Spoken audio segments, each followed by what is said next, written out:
Vamos, brothers, this is your boy JT, and welcome back to the inaugural return of the series that your lips have been craving for.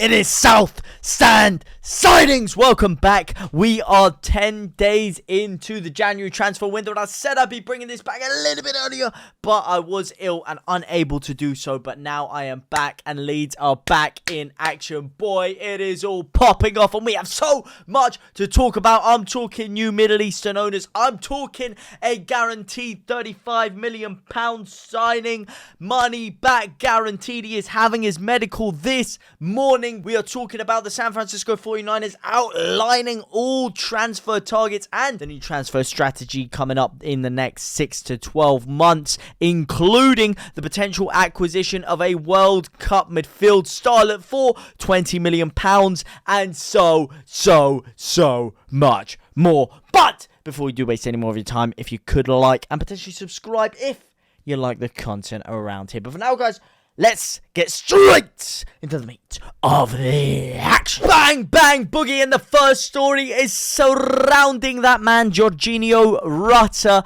the big £35 million signing that is apparently going to be making his medical this morning for Leeds United. That is right, it's been reported by numerous outlets that he is going to be making the switch over to Ellen Road in the coming hours. It is reported to be a deal worth up to 40 million euros and 35.5 million pounds, smashing, in fact, obliterating our current transfer record, which is, of course, that 27 million pound signing of Rodrigo Moreno. And this is huge because this is happening in the January transfer window, really proving that the owners are under the cosh trying to get Leeds steady and secure in the Premier League. The main person reporting on this is, of course, Florian Pettenberg. According to the Sky Sports journalist, if the talks continue smoothly on the 9th of January, everything should be finalized soon. Now, this is the first report that was coming out yesterday,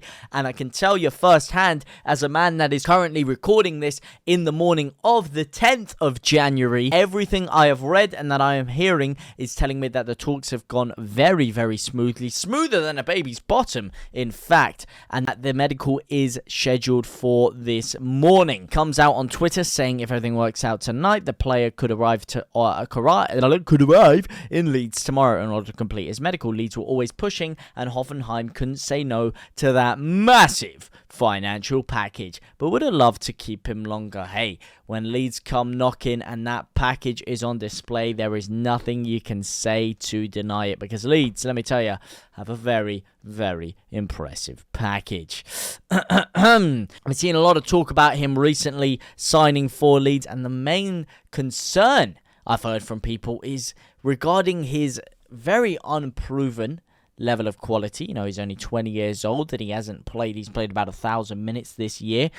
And most importantly, his goal return. He is being brought in to get goals for Leeds, to help Leeds stave away relegation, but he is not a very proven commodity. Now, first of all, I do want to look at his market value. We're going to be apparently spending around £35 million on him, and he is currently valued at just 16 million euros. Now, this 16 million euros sees a massive 12.5 million euro increase from his valuation within a year of signing for Hoffenheim. On the 9th of June 2021, he was valued at £3.5 million, and then on the 9th of June 2022, we saw that rise to 16 million euros, and obviously, if he moves to the Premier League, his valuation is only going to increase even more, as he is paid more money, as he is on a longer-term deal, and, of course, he is playing in the eyes of the biggest league in the world, seen globally. So, the valuation isn't something too necessarily bad to look at right now, because we are slightly overpaying, but we are foreseeing his valuation increase after we make this move. Now, what is slightly more concerning is his record since joining the Bundesliga outfit. Now, he has scored 0 goals, but got 1 assist in the DFB Pokal in 146 minutes. Not the best, not the worst, but not really what we're looking at. What we are looking at is something which has a little bit bigger of a sample size to it, and that is his Bundesliga appearances. He has made 15 appearances, registering only 2 goals and 2 assists. 4 goal contributions in 15 games, which by all accounts is really not phenomenal, especially when you're looking at the fact that he's only got a goal every 506 minutes. Really not the best looking information for him. He is a centre forward. If he's coming over to Leeds, he is probably going to be replacing Joe Gelhardt, so we need someone who can put the ball in the back of the net. So why are Leeds looking at him? Well, if we go over to his FBref data, I think this is why. We're looking for someone who is different to the Rodrigo mold. Rodrigo, obviously, if you want a clinical number 9, he's going to be the guy to get you goals. However, what we have not seen from Leeds so far is a striker who can necessarily do the dog work going forward when it comes to the pressing and all the other attributes of the game that we are looking for. Now, physical assets. These are what we're looking at. He is in the 99th percentile of attacking blocks, the 93rd percentile of interceptions, and in the 74th percentile for tackles. We want someone who can press from the front, more pressure than an erection in skinny jeans, and absolutely leather that press on them. Really try and pin these defenses back and stop Leeds from getting pressed as far back as we had. Get that counter press working sooner, which again just goes to show you that Leeds don't really have much of a plan of how to build up the play through the middle, but more just really want to hit teams on the break as hard as we can and try and kill them off that way. It's maybe not the most inspiring of things. You'd probably hope Leeds would look more in the creative department over this January transfer window, or at least I would, and look for some midfielders and look to build a pattern of play, some different patterns of play, some attacking ideologies, work on those. However, it does look like we are going down the physical route of having a striker. You do have to also look at his dribbling ability. He registered 2.5 dribbles per 90, putting him in the 98th percentile, which again is phenomenal, and again is something that we have lacked with Rodrigo, who himself only completed 0.61 dribbles per 90 and registered himself in the 35th percentile. We really haven't had a lot of play through the middle from a striker who can pick up the ball, take on players, and really alleviate pressure. We've had a little bit of it with Patrick Bamford, but Patrick Bamford himself, when it comes to dribbles completed, has been really, really poor since his return from injury, only registering in the 27th percentile with 0.5 dribbles completed. He has, ironically enough, registered extremely high in his non-penalty XG plus XAG. However, we all know about his returns from his non-penalty XG this year, which have been very, very, very, very poor. So this is the route Leeds are going down. We're not going after a prolific goal scorer because we already have that in Rodrigo Moreno. And if he does get injured, it does look like we are going to be looking to this man to lead the line for Leeds. It's not the most inspiring in terms of goals. However, he is very young, very raw, and he still has a lot of talent to develop himself into a lethal goal scorer. Only 20 years of age, relatively inexperienced, going to be joining a new side. Hopefully, he can start firing on all cylinders, and the Premier League just clicks for him.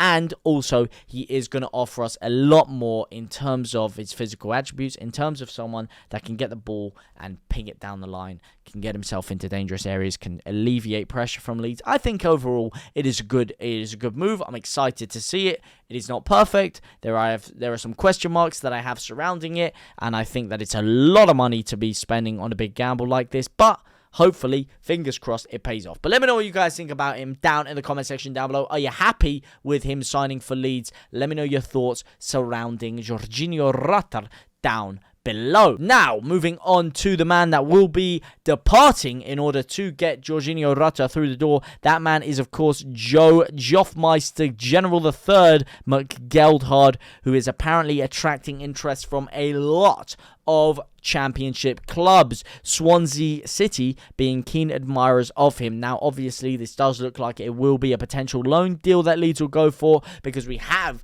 just signed him down to a deal until 2027, and we will not be looking to get rid of him on a permanent basis anytime soon, being one of our most talented youngsters in the club, and someone who I think has really started to get some serious improvements under his belt since returning from the World Cup. I thought he was very good when he came on for a little cameo appearance against City. Since then, he hasn't really been given too many opportunities to shine.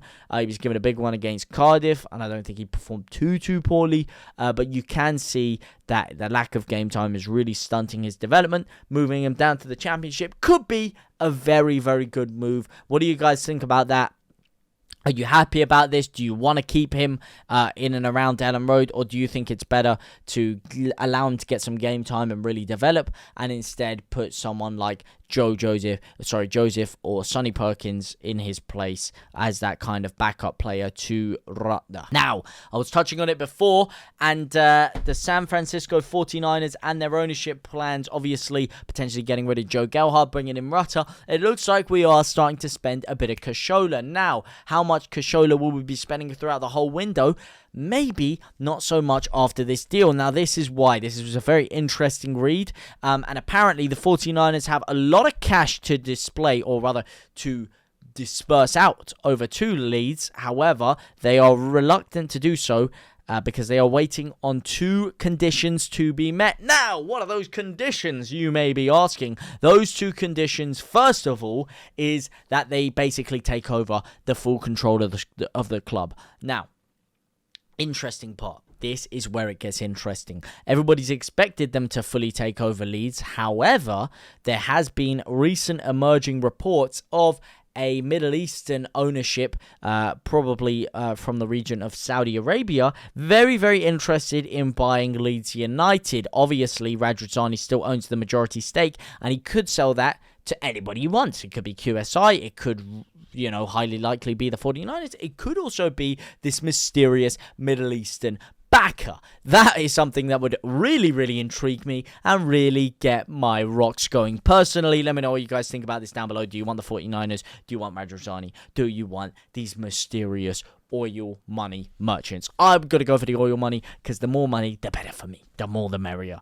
But nonetheless, they are waiting to spend any serious amounts of cash until they get full control over the club. And furthermore, until Leeds secure themselves in the Premier League, which is a big reason as to why we are splashing the cash and going for broke with signers like Rutter and some other ones, which I am going to get to on just a second. Because if we do not manage to stave away relegation, then basically they are going to turn around and say, you know what, Azzedine, I don't really want to buy Leeds anymore. I'm not really interested. So that is quite up in the air right now, and it doesn't look like they are going to be loosening their purse strings for the meanwhile. Now, one player who Leeds fans are really hoping that they could just alleviate a little bit of pressure on those purse strings for is, of course, Azzedine Ounahi, who had a phenomenal World Cup for Morocco and currently resides in Ligue 1 in the relegation zone. So he is most likely going to be prized away. Now, the two clubs most likely to sign him have been Leeds and Napoli. Napoli offering a reported £13.2 million, which is a long shot off Leeds' apparent bid of £22 million.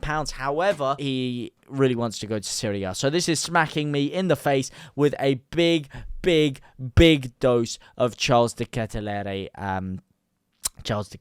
syndrome. I don't want to be stuck in another battle for about 3 months where, it can only be 1 month, but another 3 weeks to a month of Leeds outbidding the other bidders by a huge amount, but the player basically saying, you know what, sod off, mate, I want to go and play in Italy instead, play in Serie A.